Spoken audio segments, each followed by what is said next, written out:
time no see. Ako to, si Ingrid. Ako yung classmate mo nung high school.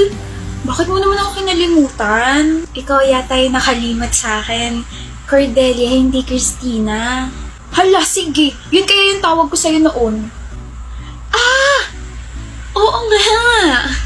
Naalala mo na, ako rin yung palagi kang binibigyan ng pagkain tuwing recess. Makakatampo ka na. Sorry, naalala ko na. Ilang years na din kasi yung lumipas, tsaka alam mo na, tumatanda na. Naku, bumawi ka sa akin, libre mo ako. Ano gusto mo? Gusto ko ng chicken, fries, burger, ano pala? Shake! Shake? Sige, ililibre kita mamaya. Ka-excite! Nga pala, kamusta ka na? Tagal na rin natin hindi nagkita ha? Ayos lang naman, buhay pa rin, lumalaban, ganon. Grabe, ang social mo na. Parang dati sobrang dugyutin mo pa. Parang mas maayos mga ako sa'yo dati. Hindi naman. Boyfriend. May boyfriend ka na? Meron. Gwapo, mayaman, o mabait lang. All of the above. Kilig. Sana all may boyfriend kasi yung akin kakabreak ko lang sa jowa ko eh. Ikakasal ka na ba?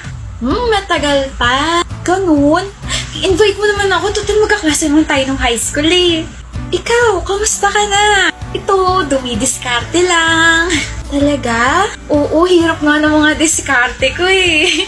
Parte rin ba ng diskarte mo yung pagnanakaw? Ha? Dikot ng kamay ah.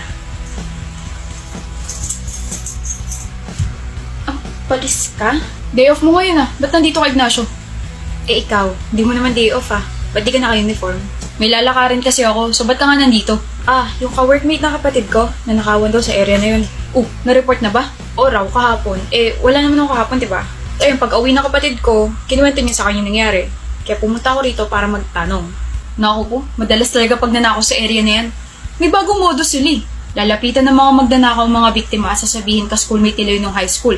At kapag hindi naman naniwala, ipipilit nila na naging magkaklase sila hanggang sa humaba na yung diskusyon. Tapos ayun, hindi na namamalayan ng mga biktima na ninanakawan na sila. Minsan nga binubutas pa yung bag nila o di kaya yung eco bag eh. Ilan sila? Sabi, 2 raw eh. Isang lalaki, isang babae. Ako na bahala din sa isa.